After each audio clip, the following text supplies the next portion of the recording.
Hey friends, Rob Phoenix, Powwow Hexameister here. Hope you're all doing well. It is Palm Sunday. It's in the evening. It's 8:38 p.m. I'm just winding down. Um, it was kind of strange because yesterday we were at this sort of kind of metaphysical event in Carlisle, Pennsylvania, Cumberland County, and there was well, I met two people that I talked to. The first one was there was this booth. She was selling this local lady, lovely person. She had all these different bones and feathers and such for sale at her shop. And I thought, well, I need a couple bones for something I'm going to do. That video is yet to come, so stay tuned. Um, so she had deer bones, which were perfect. So I bought a couple of those, and she said, "What are you going to use those for?" And I said, just the little Pennsylvania Dutch magic." She's like, "Are you a powwow?" And I was like, "Yeah, wow." And she's like, "Oh my gosh, that's so cool. Do you have contact information? I have a friend who's really, interested." And so I shared my contact information with her.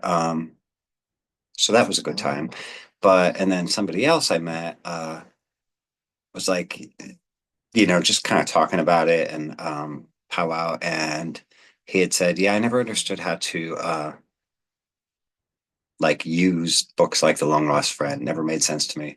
Um, now I've kind of like demystified all of that over the years, like in written works, in videos and such. So I thought I'd do a quick recap. So if that person is like checking out my YouTube channel, because I also gave him the way to find me on YouTube, um,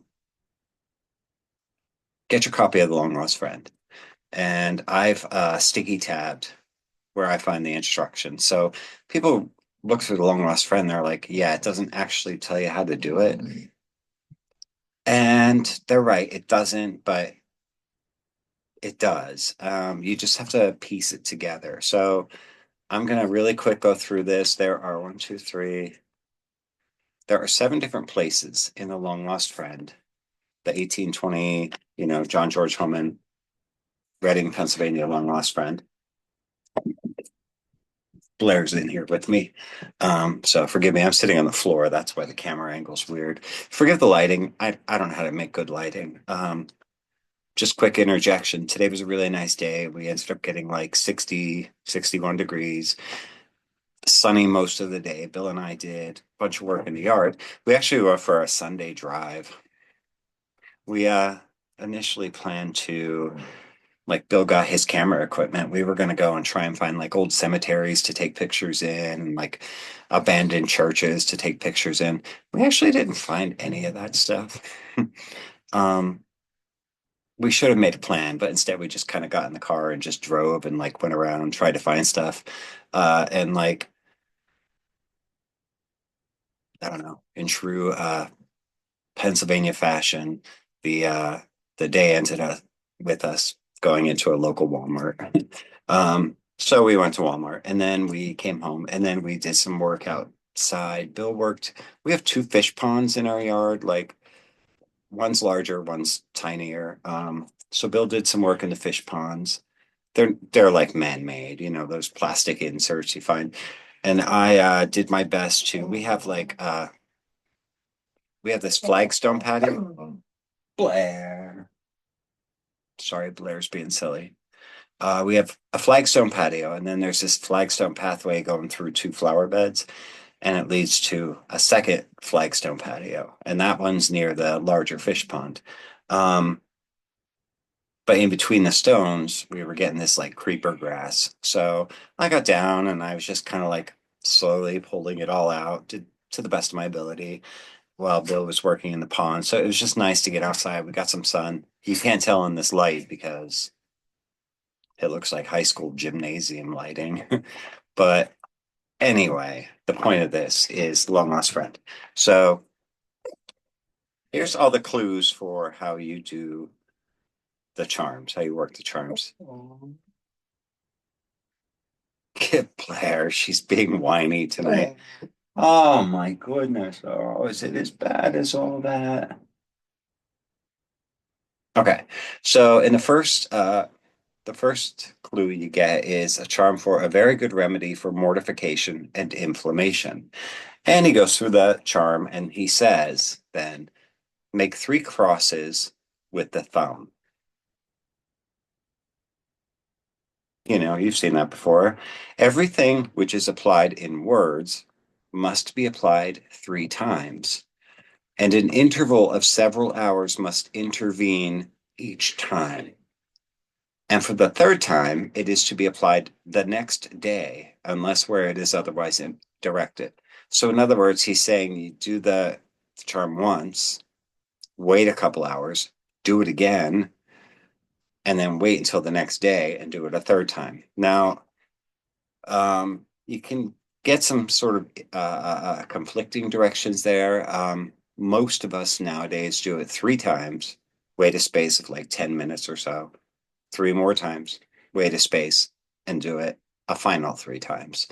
But if you choose to do it once, wait a few hours, do it again, wait until the next day, and then do it a third time, that's great. And that really is only convenient if the person lives with you or is like staying with you. Otherwise, you do the charm once and then like, okay, come back in like 3 hours, do it again. Okay, come back the next morning and do it again. It's kind of a lot. Um, that part's kind of up to you. I tend to do it three times, wait about 10 minutes, three more times, wait 10 more minutes, and do it the final three times. The next clue we get is a very good remedy to destroy bots or worms in horses. And this one says you must shake the head of the horse three times. That's not the important part. The important part is pass your hand over the back three times to and fro. And that one connects with, so that tells you how we're moving the hands, right? Back and forth three times to and fro. And you think, well, that's great, Rob, but he's talking about a horse. Well, let's get to the next one. A way to stop bleeding and to heal wounds in man as well as animals. And part of the directions say everything prescribed for man in this book is applicable to animals. And so therefore we can assume the opposite is true. Everything prescribed to animals is good for man. So we must pass our hand back in time, back and forth three times to and fro. All right. So that's the motion over what you're doing. So you're speaking, and here's the injured area, and you're moving your hands one, two, three, three times to and fro. And then don't forget the three crosses. Um, so there you go. The next thing we learn is in a good remedy for bad wounds and burns.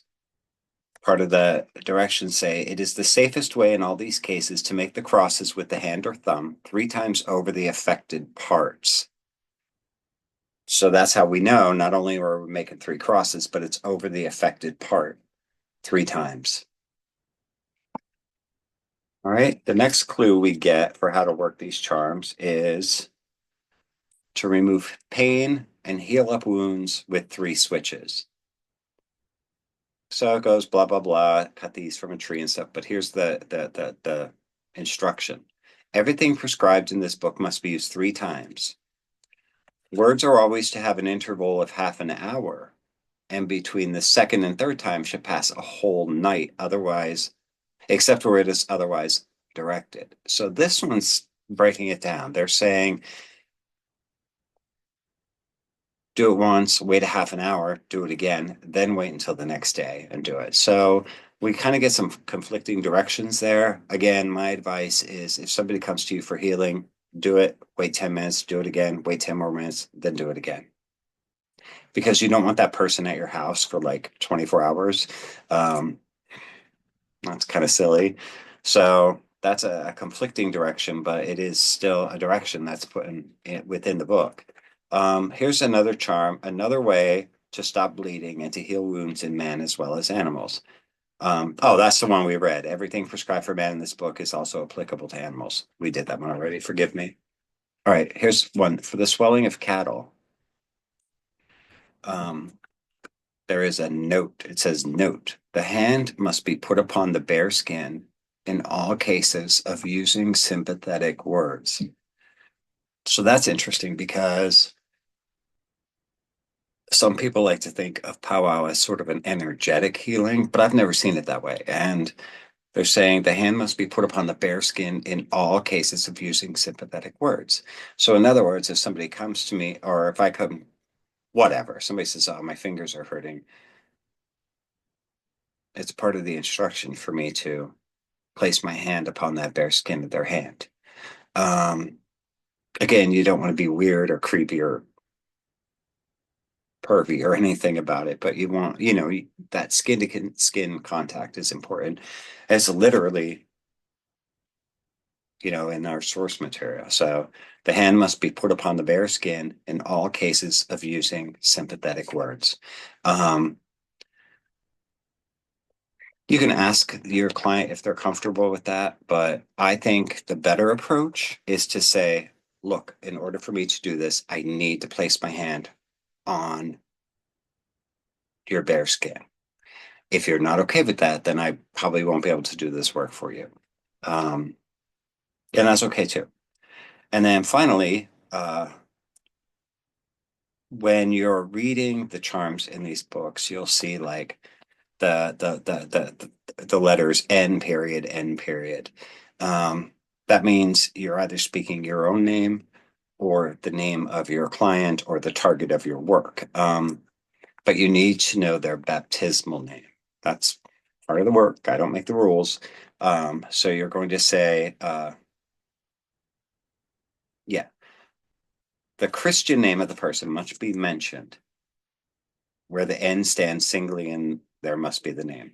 So, in other words, that's the name they were baptized by. So, like I was baptized, my baptismal name is not the same name that I have today. My legal name is very different than the name I was given at birth. And, it's not just because of marriage, but because I've also taken legal measures to change my name at some point in my life. And then after that, then I got married and my name changed again. So my name now, I I was rebaptized into a denomination with the name that I have now. So it's okay for me to use that name. But if I had not been rebaptized with this name, I would have to use either my previous name or the name I was baptized when I was a baby. Um, so that's important to know, something to think about. But so anyway, excuse me, that just shows that the instructions for working the charms are peppered throughout the book. It's not made clear, like right in the beginning, how to work it. And I've tried to convey that over the years in my writings and my public work, just to give you an idea, like, this is how you work the charms, this is how you actually do it. And with that understanding, you can then go through and see the rituals and prescriptions in this book in kind of a different light. And if it says to do something different or something specific, then do that. Do what it says. But generally, the format is, you're going to repeat it, wait a space, repeat it again, wait a space, repeat it a third time. You're going to put the crosses over the affected area at the end. And those three crosses mean in the name of God the Father, God the Son, God the Holy Ghost. Where you're healing parts of the body, you're going to place your hand on the bare skin. Obviously, if there's a gaping wound and there's blood and pus and all this grossness coming out, you don't want to touch that. Um, but just follow the directions. So hopefully that was helpful. That's really it. It's Holy Week. It's going to be a good week. It's going to be a strange week. There's a bunch of appointments and such in the family. It's also bring your kid to work. This coming Thursday, so I'm looking forward to that. Um, that's it. So enjoy your evening. God bless you guys. Love you. And we will talk again very soon.